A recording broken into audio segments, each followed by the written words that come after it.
Mumbai local ट्रेनमध्ये खून झाला.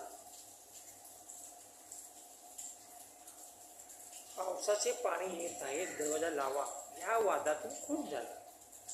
परंतु ह्याला जिम्मेदार कोण? जवान प्रोग्राममध्ये जिकडे तिकडे चर्चा सुरू झाली. मीडियामध्ये, वर्तमानपत्रामध्ये, गलोगोली, गावोगावी खून झाला, खून झाला. नंतर गुन्हेगार फरार झाला, गुन्हेगार सापडला. पण मेन म्हणजे हिला जबाबदार कोण, जिम्मेदार कोण?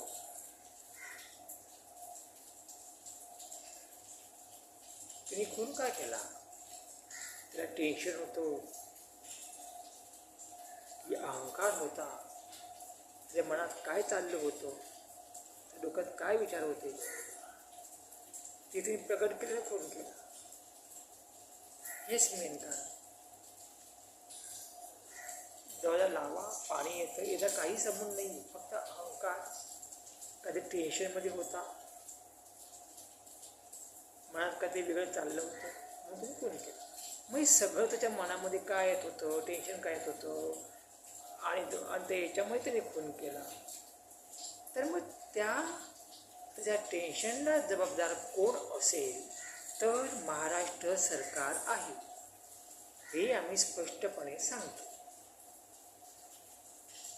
एवढंच की तो मूर्ख होता म्हणून त्याने खून केला आणि तो बिचारा जवान पोगा मेला. आम्हाला दुःख आहे की जवान पोगा मेला आणि तो त्याने खून केला आणि तो गुन्हेगार आहे.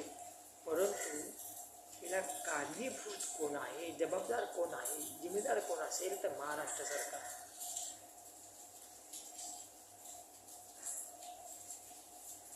एसी ट्रेन सुरू केल्या, आपोआप दरवाजा उघडतो, आपोआप बंद होतो, तिकीट जास्त, अनेक सुविधा, एसी. आणि सामान्य गोर गरीब अडाणी लोक बिचारे वर्षानुवर्ष ट्रेनचा सफर करतात.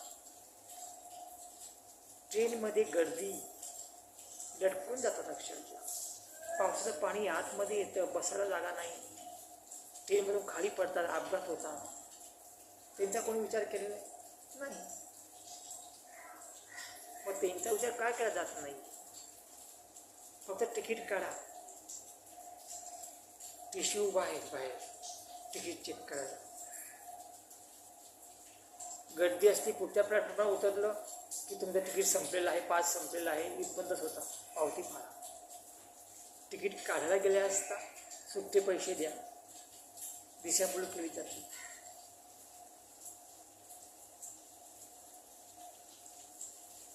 ट्रेनमध्ये काही सुविधा नाही.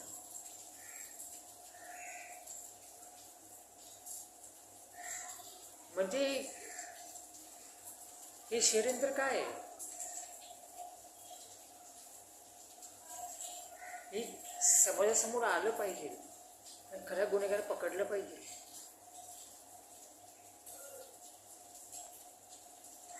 आज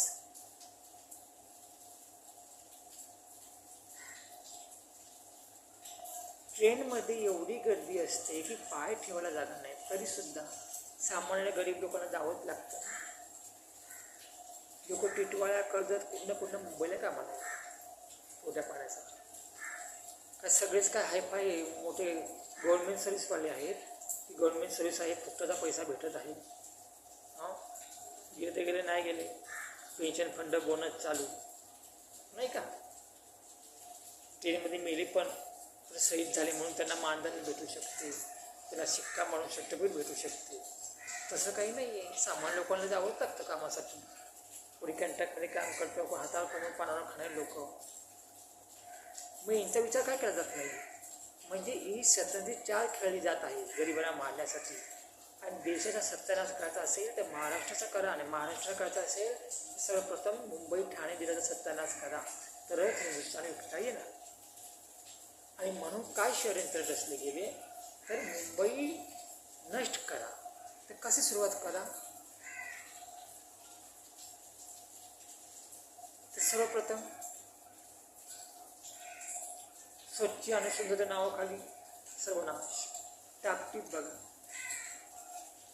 रेल्वे स्टेशन बघा की टापटीप आहे, प्लॅटफॉर्मची टापटीप आहे, स्वच्छ आहे. आणि त्या नावाखाली काय करा, पैसे काढून घ्या. इथे थुंकून आहे.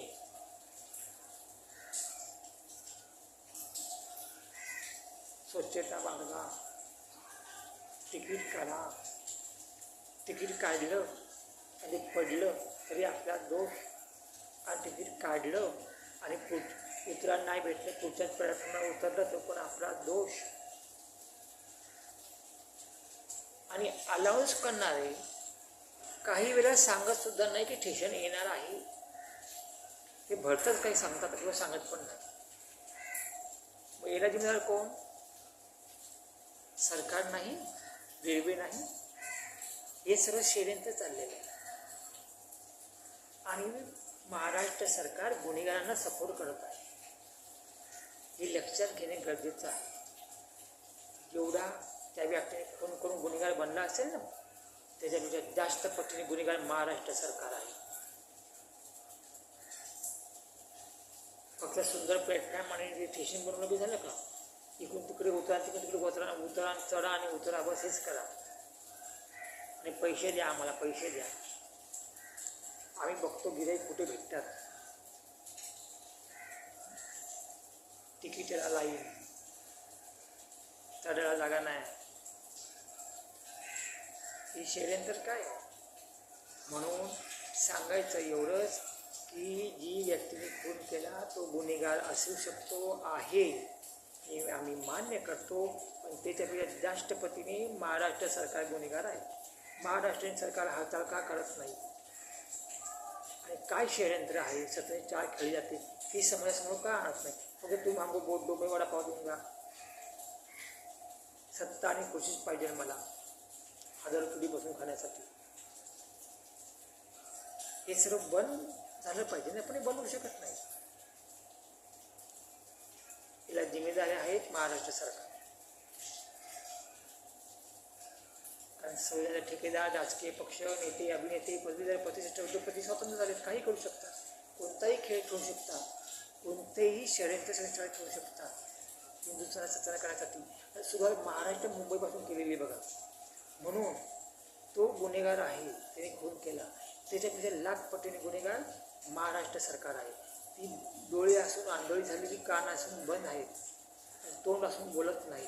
फक्त एकच सांगते, मला काय करायचं आहे, मी गव्हर्नमेंटचा माणूस आहे, मी आता मंत्री झाला, संत्री झाला, ठेकेदार झाला, मी उद्योगपती झाला, माझं पोट अजून कसं भरेल? म्हणून जनतेने सुद्धा विचार करायला हवा की मेन गुन्हेगार कोण.